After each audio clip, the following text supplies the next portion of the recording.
Hola, buenos días. Es el día 17 y este es nuestro culto digital de la Iglesia Bautista Esperanza Viva en el Goierri de Guipúzcoa. La iglesia la tenemos local, la tenemos en Lazcao, pero aquí estoy en Cegama. Y curiosamente estamos en confinamiento, el pueblo de Cegama. Nos han encerrado. Eso sí que nos ha pillado a todos por sorpresa. Gracias a Dios yo sí que puedo salir y hacer pues las tareas que necesito, ¿no? Como pastor. Y bueno, pues el domingo, mañana o ahora que estéis viendo el vídeo, pues podré estar en el culto dirigiendo y estando ahí en el culto presencial. Hace un día precioso, no veo ninguna nube, eso sí que es raro, ¿eh? Todo cielo azul y está entrando el sol, que hace tiempo creo que no grabo vídeo de domingo con sol. Pero bueno, tengo el fuego también, la estufa de leña ahí, porque calor no hace que se diga. Bueno, pues estuvimos ya con un buen grupo el domingo pasado y poco a poco ya vamos iniciando los cultos presenciales. Evidentemente un poco condicionado todavía al COVID y las restricciones, pero bueno, siguiendo las recomendaciones sanitarias y tal, pues hemos podido estar. Es un poco triste a veces estar con las mascarillas, pero estamos intentando incorporar en los cultos más participación de los hermanos y tal, intentando un poco, no sé, hacer contrapeso a ese pelín de tristeza que tenemos, ¿no? Por no poder vernos la cara como Dios nos hizo.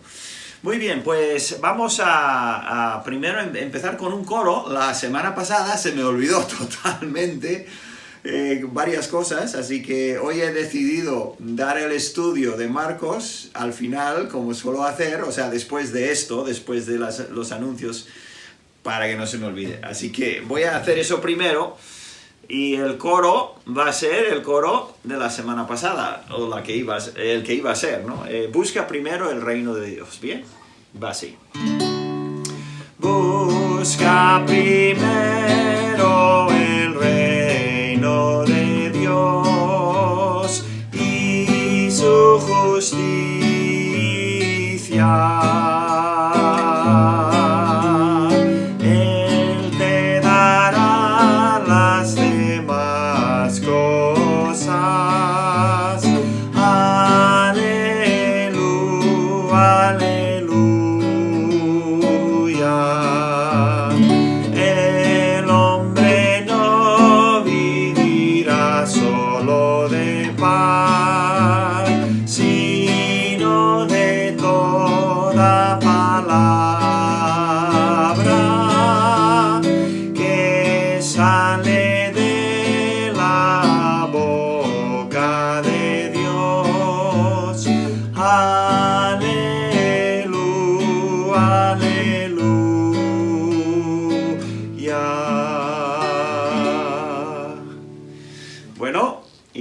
Sabréis muchos, eso viene de Mateo capítulo 6, busca primero el reino de Dios. Bien, vamos a volver a los anuncios, ya habiendo cantado el coro, que no se me ha olvidado esta vez. Bien, vídeo devocional, esta semana hay y no hay. Está grabado, pero no está preparado para subir a YouTube. Espero hoy mismo hacerlo y poder compartir con vosotros el enlace. El estudio, el devocional de esta vez, se titula Honrando a los mayores. Y me refiero en principio a los mayores de nuestras iglesias, la gente anciana, que lleva, en muchos casos, llevan más tiempo caminando con el Señor de lo que llevamos nosotros otros que llevamos vivos, ¿no? Entonces, es un estudio yo creo que muy importante, espero que todos lo podáis ver, son 10 minutitos, yo lo recomiendo en alguna comida o desayuno o cena, tener ahí y escuchar algo bueno de la palabra de Dios será bueno, provechoso. Bien, y en los cultos presenciales, pues estamos tratando, iba a empezar la semana pasada, pero al final por los cambios que hubo con la nieve, no sabíamos exactamente cómo se iba a hacer, pues lo lo dejé para esta semana. Empezamos preguntando y contestando la pregunta, ¿por qué los cultos? ¿O por qué la iglesia? Entonces, Dios mediante, estaremos viendo eso.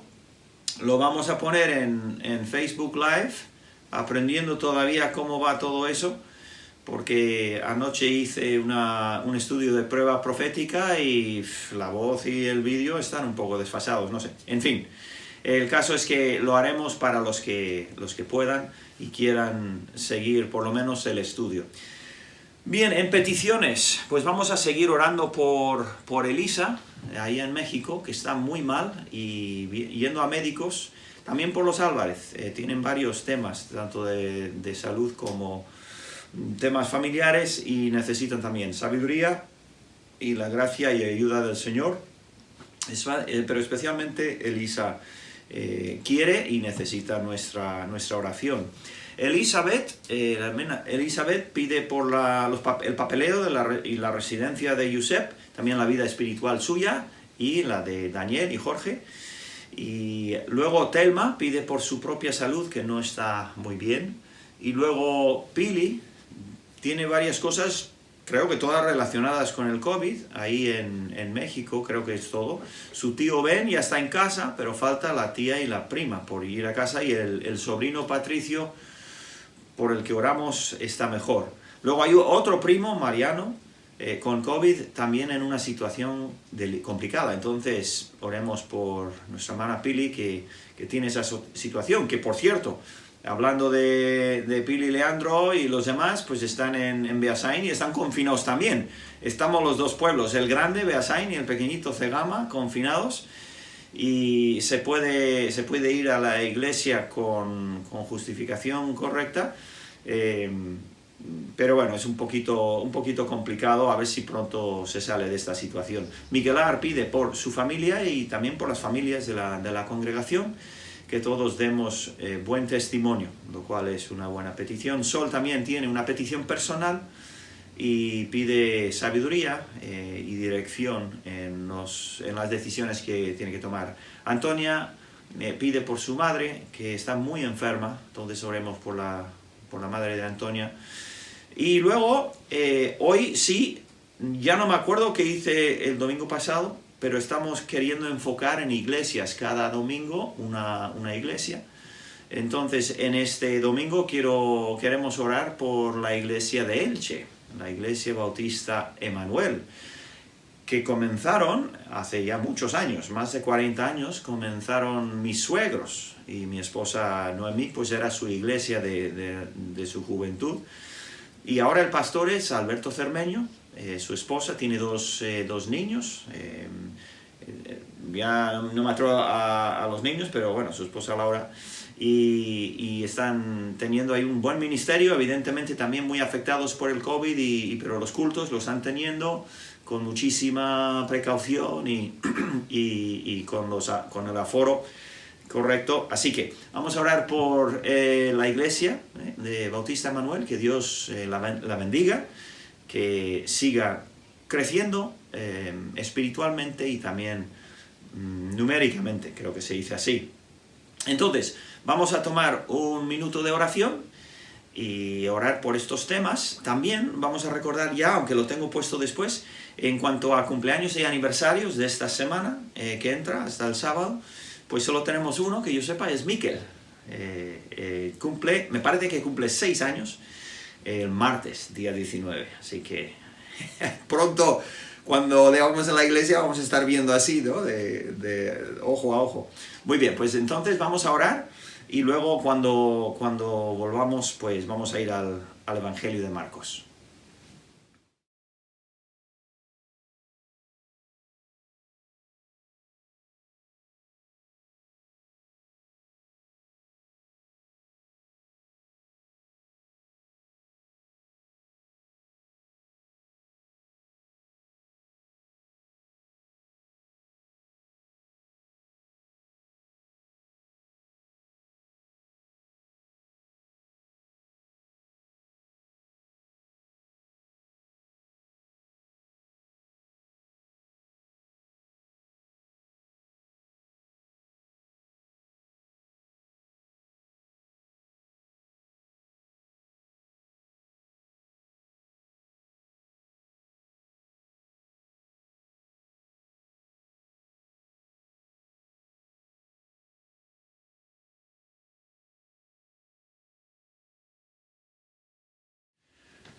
Muy bien, pues vamos a abrir las Biblias, si las tenéis ahí, pues abrid conmigo al libro de Marcos, al Evangelio de Marcos, y vamos al capítulo 3. Y hoy vamos a empezar en el versículo 20, la última vez fue el pasaje sobre la elección de los 12 discípulos, y estuvimos viendo un poquito el tema de discipulado, el tema de caminar con el Señor, los nombres de los 12 y tal. Y entonces, vamos a empezar con el versículo 20 y hoy espero llegar hasta el versículo 27, que de una manera pues parte un poco el pasaje, pero creo que es suficiente lo que vamos a ver. Entonces, en Marcos capítulo 20, la Biblia dice, y se agolpó de nuevo la gente. Recordemos que estuvo al lado del mar de Galilea enseñando. Luego se fue al monte y llamó específicamente a los 12 discípulos para seguirle. Y ahora dice, se agolpó de nuevo la gente, de modo que ellos ni aún podían comer pan. Vale, aquí lo que tenemos, la popularidad del Señor Jesús está creciendo al principio, masivamente, enormemente, porque sana a todos, enseña de una manera elocuente y poderosa, y bueno, que hay muchísima gente viniendo de pueblos de todos los alrededores y hasta incluso de la parte sur del país, viniendo para escuchar a Jesús. Las multitudes tienen algunas características. Evidentemente hay gente muy sincera, muy interesada, muy queriendo aprender, ¿no? del maestro, que se llama Jesús de Nazaret. Pero en general la multitud es bastante egoísta en un sentido. Y es que a ellos, aquí lo vemos, ¿no? Marcos, el que escribe bajo supervisión de Pedro, bajo la supervisión del Espíritu Santo, nos indica que la gente se agolpaba alrededor del Señor y ni siquiera se interesaban por la hora de comer y que igual él tenía hambre, o los discípulos tenían hambre. Entonces, pasaban las horas y la gente agolpándose, quizás llegando unos al principio y luego yéndose y llegando otros y todo el rato y constantemente, y terminaban exhaustos, terminaban hambrientos, porque mucha gente no se acercaba para conocer a Jesús, sino para que Jesús les sanara o les entretuviera, y muchas veces eso es cierto hoy en día. Las personas tienen algún interés en Dios para sacarle de sus pruebas o de sus problemas, pero conocer a Jesús no hay interés en eso. Conocer personalmente quién es el Señor, cómo es el Señor, qué puedo hacer para agradar al Señor. Esto es algo exclusivo de cristianos o de aquellos que se acercan mucho a ser creyentes, porque tienen ese interés en conocer al Señor y alguien que pueda dar respuesta a sus dudas, a su pecado y tal. Bien, entonces, ahí vemos un poco lo que es la multitud. 21. Cuando lo oyeron los suyos, vinieron para prenderle, porque decían, está fuera de sí. ¿A qué se refiere? Bueno, los suyos, ¿quiénes son? Los suyos son su familia. Aparentemente, sus hermanos carnales, digamos, hijos de María y José, pues estos habían oído que Jesús es un fenómeno a sus oídos y decían, este está loco, no está ni comiendo. Entonces ellos vinieron para rescatarle de la gente y rescatarle de su propia... es que ellos no entendían. Demos cuenta que los hermanos de Jesús, hermanos carnales de Jesús, por medio de María, digamos, en este momento ellos no creen que su hermano, entre comillas, su hermano es el Mesías. Luego sí, incluso 2 de ellos serían grandes líderes de la iglesia, pero en este principio, al principio no. Ellos decían, este hermano nuestro está loco, vamos a rescatarle de ese jaleo en que se ha metido, ¿no? Algo así. Entonces dice, los escribas, gran pero ahí, pero los escribas que habían venido de Jerusalén, ya ves que gente que había venido de muy lejos también, decían que tenía Beelzebú.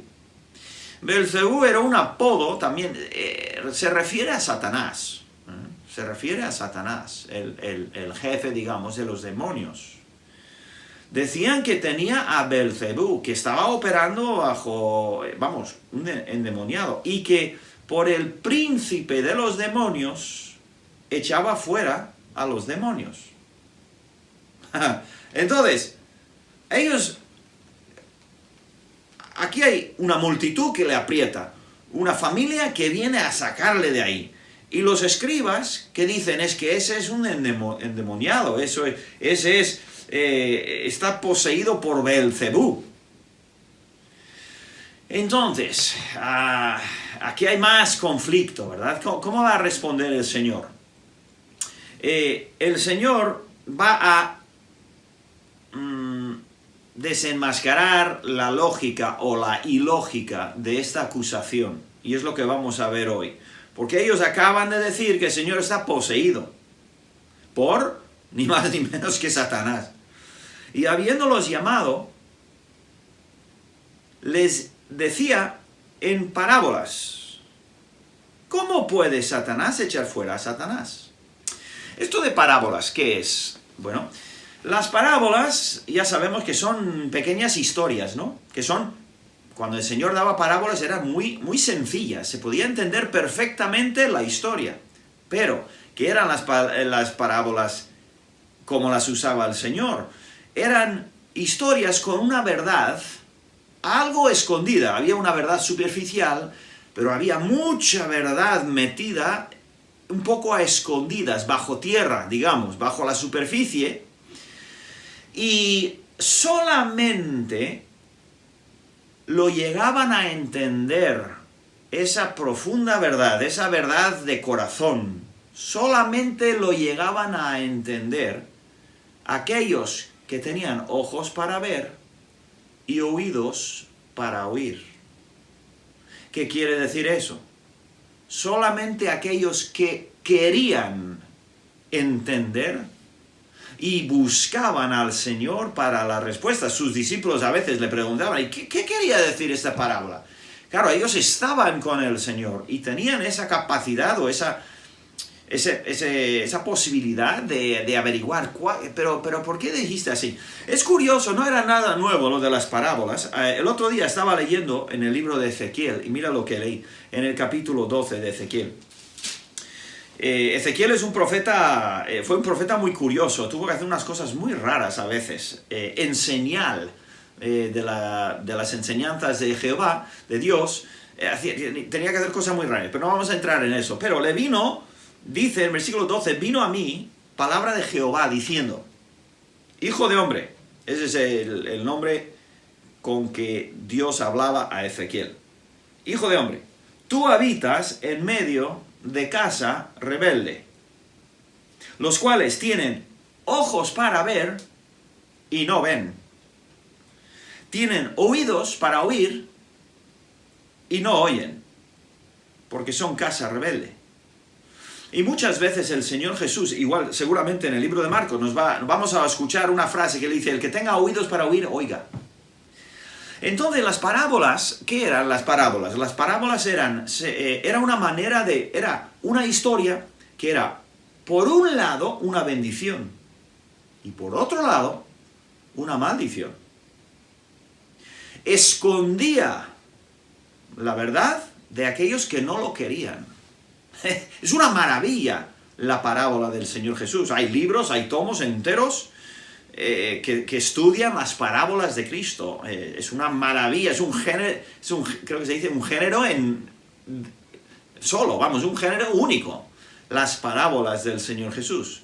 Entonces, él lo que va a decir ahora, va a dar 3 ejemplos, donde dice, ¿cómo puede Satanás, si yo soy poseído por Satanás, echar fuera a Satanás? Porque la gente entendía, los endemoniados, pues eso era malo. Las enfermedades, para ellos, pues también eran señal de maldad. Para el judío más aún, que debieron ser, ellos siempre veían el pecado como, o sea, la enfermedad y eso en general lo veían como un resultado directo del pecado, que lo es en un sentido desde Edén, ¿no? Pero a la persona, ¿no? Persona enferma, ¿qué habrá hecho, no? Algo así. Entonces, vamos a leer estos versículos, los 3 versículos, sin parar. Versículo 24. Si un reino está dividido contra sí mismo, tal reino no puede permanecer. Guerra civil. Y si una casa está dividida contra sí misma, tal casa no puede permanecer. Bien sea una casa en el sentido familia, o bien sea una casa en sentido edificio. Yo recuerdo que creo que era en el 2018, creo. Igual algunos os acordáis de ese puente que cayó, el puente Morandi le llaman, en Italia. Un puente enorme. Se cayó. En una tormenta, ¡boom!, se cayó el puente. Es un puente enorme. Y murieron 43 personas. Coches y camiones cayeron al vacío. Bueno, menudo escándalo. Todavía no ha terminado. Y todavía no dicen exactamente qué fue el problema, pero tenía problemas en los puentes, y hay otros puentes también con problemas. Pero bueno, el caso es que este puente ya no pudo más. Tenía algún fallo de estructura, un fallo interno, un fallo catastrófico, igual de ingeniería o algo, o de mantenimiento, pero llegó un momento y se cayó, porque no había esa unión interior del cemento y el metal y todo eso. Versículo 26, yo dije que no iba a parar y he parado. Y si Satanás se levanta contra sí mismo y se divide, no puede permanecer, sino que ha llegado su fin. Entonces el Señor dice, lo que estáis diciendo es ilógico, no tienen ni pies ni cabeza. ¿Cómo voy yo a estar poseído por un demonio echando fuera demonios? ¿Eso qué sentido tiene? Es que ellos están usando cualquier cosa para intentar destruirle. Llegamos al 27 y con esto vamos a terminar por hoy. Dice, ninguno puede entrar en la casa de un hombre fuerte y saquear sus bienes si antes no le ata. Y entonces podrá saquear su casa. Entonces el Señor dice, oye, a ver, esto es ridículo lo que decís. Es imposible que una persona entre dentro de la casa de un hombre fuerte si no es más fuerte que él. Que entra y le ata y saquea su casa. Bueno, una ilustración un poco gráfica, ¿no? Pero, ¿quién es el hombre fuerte aquí? Pues, evidentemente, Satanás, el demonio, los demonios. ¿Quién es el hombre más fuerte que está llegando y está sacudiendo la casa, saqueando su casa, destruyendo su labor? Pues es el Señor Jesús, que viene a estas vidas que han sido maltratadas por Satanás y están siendo destruidas por él, y llega el hombre más fuerte y libera a aquellos que están sufriendo. Entonces, de momento lo vamos a dejar ahí. La próxima vez vamos a ver que entonces el Señor vuelve la mirada a los escribas y a su acusación, y entonces Él va a pronunciar una sentencia severa contra esta clase de argumento. Muy, muy fuerte lo que va a decir. Y algunos ya lo sabréis, se titula... El tema se titula La blasfemia contra el Espíritu Santo. Lo miraremos la próxima vez si Dios quiere.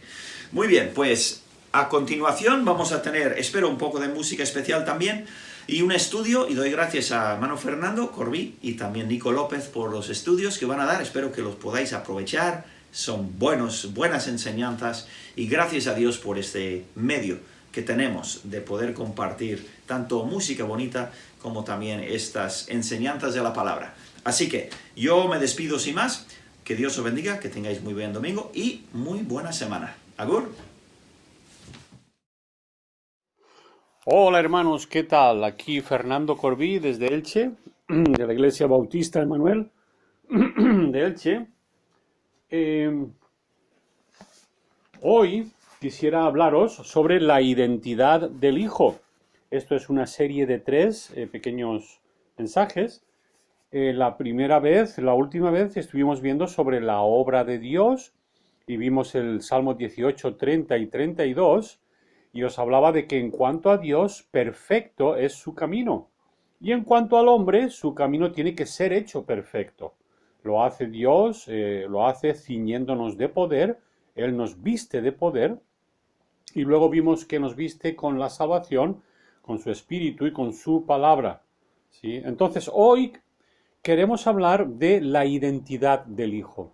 Hermanos, es muy importante para nosotros como cristianos que de verdad tengamos bien claro quién es el Hijo. ¿Sí?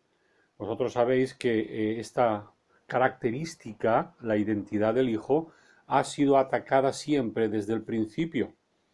Y tenemos que, por la palabra de Dios, ver claramente quién es el Hijo. Vamos para ello. Hay varios pasajes que son muy buenos, pero Hebreos 1 es muy bueno.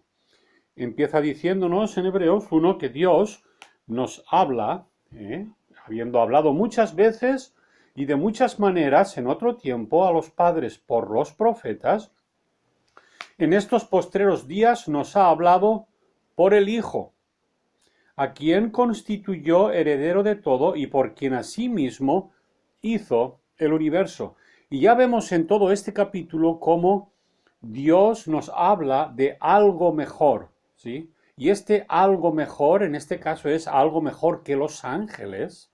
Por eso vamos a ver que luego dice a quién de los ángeles Dios ha dicho jamás. Entonces vamos a ver que ese algo mejor es el Hijo. Fíjate, la pregunta que nos tenemos que hacer es ¿quién es el Hijo? Y en el versículo 2 ya empieza diciéndonos que Él es heredero de todo. En estos postreros días nos ha hablado por el Hijo, a quien constituyó heredero de todo. ¿Sí? También nos dice en este mismo versículo que a través de Él, por Él, se hizo el universo. Nos dice por quien asimismo hizo el universo. Luego, vemos en el versículo 3 que Él, el Hijo, es el resplandor de su gloria. Dice, el cual siendo el resplandor de su gloria. Luego vemos también que es la imagen de su sustancia. ¿Sí? Esto es muy interesante. La imagen es, por supuesto, todos sabemos lo que es la imagen. Si tú te pones delante de un espejo, lo que ves en el espejo es la imagen. Si la sustancia de Dios, fíjate lo que te estoy diciendo, si la sustancia de Dios pasara por delante de un espejo, ¿cuál sería la imagen que se vería en el espejo? Si es que eso fuera posible, pues la imagen sería el Hijo. ¿Sí? Por eso dice que es la imagen, el Hijo es la imagen de su sustancia. También nos dice en el versículo 3 que sustenta todas las cosas con la palabra de su poder. Y quien sustenta todas las cosas con la palabra de su poder. ¿Sí? Nos dice también en el versículo 3 que el Hijo ha efectuado la purificación de nuestros pecados. El versículo 3 también nos dice que está sentado a la diestra de la majestad, refiriéndose al Padre. Fíjate que nos dice en el versículo 4 que hecho tanto superior a los ángeles cuanto heredó más excelente nombre que ellos. ¿Sí?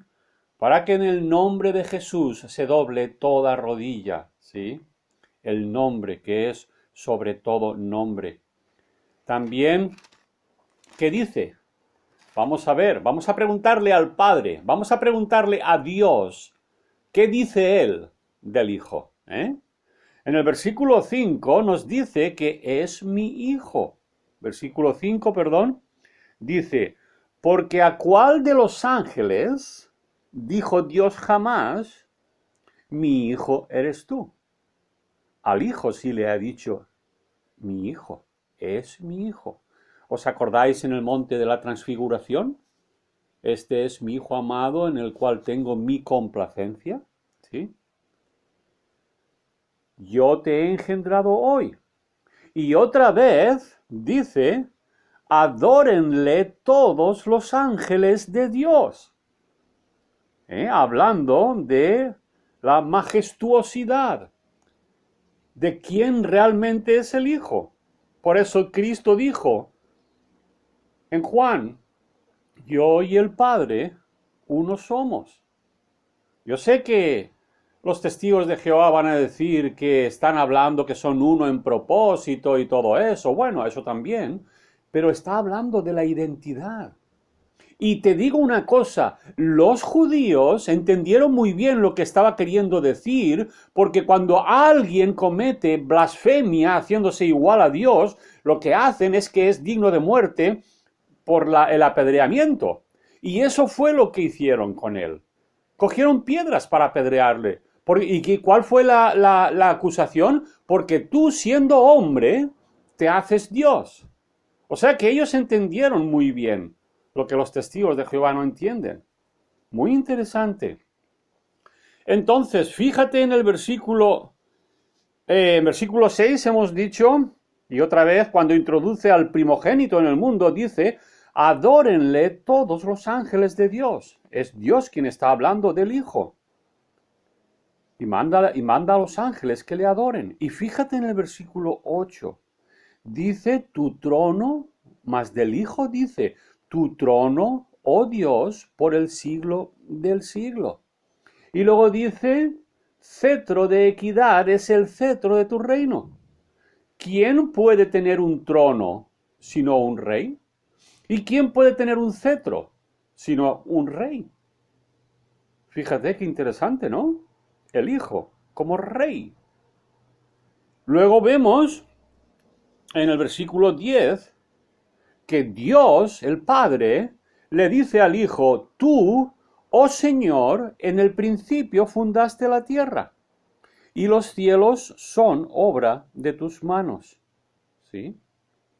Fíjate, versículo 11 y 12 nos da a entender que el Hijo es eterno. Ellos perecerán, mas tú permaneces. Todos ellos se envejecerán como una vestidura, y como un vestido los envolverás y serán mudados, pero tú eres el mismo, y tus años no acabarán.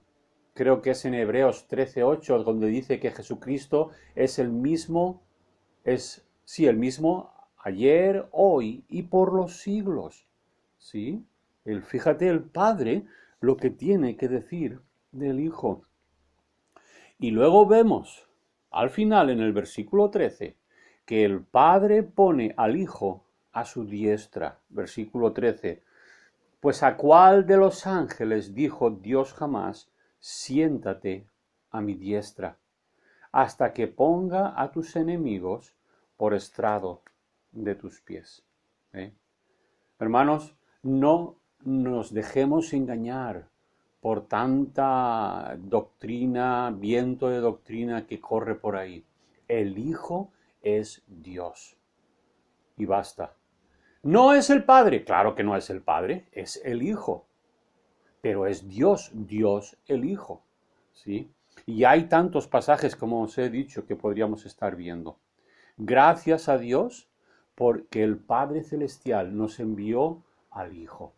El único que era capaz, que fue capaz de morir por nuestros pecados. Como dijo Juan, he aquí el Cordero de Dios que quita el pecado del mundo. Demos gracias a Dios por ello. Señor, muchas gracias. Padre Celestial, gracias por el Hijo, porque Él es nuestro Salvador, Él es el que ama nuestra alma.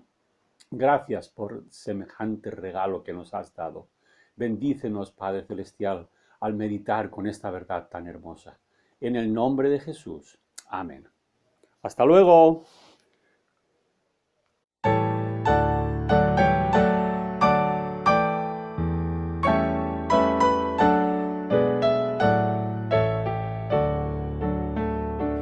Tú dejaste tu trono y corona por mí al venir a Belén a nacer.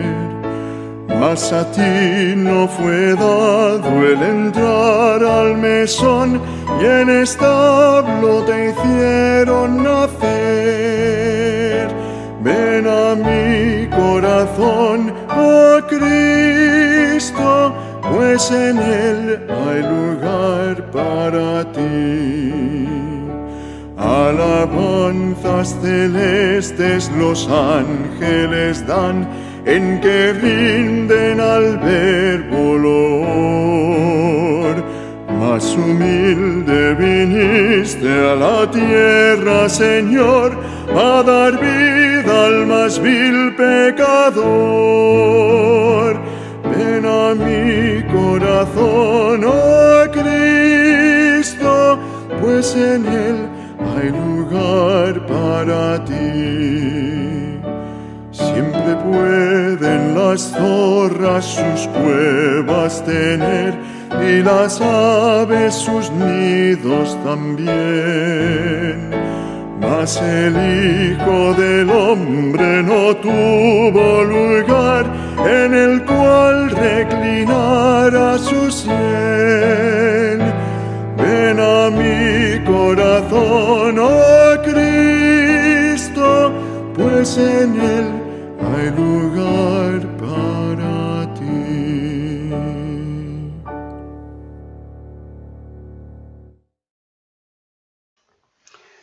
Hola hermanos, bueno, hemos empezado un nuevo año, a ver si tenemos el buen hacer de que nos vean las cosas un poco mejor o mucho mejor con esto del coronavirus, que ya parece que lo vamos venciendo, al menos nos anuncian la vacuna y así, pero bueno, iremos viendo y todo. Bueno, pues quiero compartir con vosotros un pensamiento y como siempre, pues que sea de ánimo y de poder aprender y centrarnos un poco más y ponernos más al día y más en la vida cristiana, ¿verdad? He titulado como Mantén tu mirada en Jesús. Cuando vemos en Mateo 14:30, dice la palabra, pero al ver el fuerte viento tuvo miedo y comenzó a hundirse. Dio voces diciendo, Señor, sálvame. Mientras Pedro se fijaba en Jesús, no tuvo problema, pero cuando se centró en la tormenta, el miedo le arrastró y comenzó a hundirse. La fe le mantenía firme, el miedo le hundió. Y eso nos puede pasar también cuando perdemos de vista a Dios, cuando nos olvidamos de Dios y nos centramos en la vanidad de este mundo, en las cosas que no agradan a Dios, cuando salimos del camino que Dios nos marca, cuando damos más importancia o ponemos en primer lugar, en primer plano, cosas como puede ser el deporte o los hobbies que tengamos, vicios o la política incluso, cuando lo ponemos todo esto antes que a Dios. Y eso puede hundirnos, como a Pedro, cuando se centró en la tormenta y quitó la vista del Señor. En Hebreos 12:2 nos dice también, puestos los ojos en Jesús, autor y consumador de la fe. También nos anima a que debemos de estar con los ojos puestos en el Señor, sin mirar hacia otro lado, o por lo menos dar a otras cosas más importancia. Cuando Moisés envió a 12 exploradores a la tierra prometida para ver cómo era el enemigo y comprobar que era una tierra que producía leche y miel, según vemos en Deuteronomio 26, versículo 9, de los 12, 10 volvieron diciendo, de los que allí habitaban son como gigantes, es mejor que los dejemos y nos vayamos.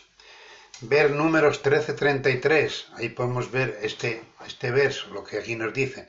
Pero dos dijeron, no hay problema, con la ayuda de Dios los podremos aniquilar, los podemos vencer. Con la ayuda de Dios podemos superar y podemos vencerlos. Y además era ir sobre una promesa que Dios les había prometido. Frente a circunstancias idénticas, en este caso, son las mismas. Unos se desaniman, mientras otros se fortalecen. Josué y Caleb también vieron gigantes. Pues claro que sí, si es que había gigantes, era verdad. Eran gigantes y los vieron, ¿verdad? La diferencia está en que 10 vieron a los gigantes por encima de Dios. Centraron su mirada en los gigantes como primer plano, mientras 2, Josué y Caleb, pusieron su mirada en el poder de Dios y creyeron en sus promesas, pues Dios les había prometido entrar a vivir en una tierra que producía leche y miel, una tierra rica, la tierra prometida. ¿Había que luchar? Claro que sí, pero solo si pones tu mirada en Dios y tus planes coinciden con la voluntad de Dios, siempre, siempre terminarás en victoria.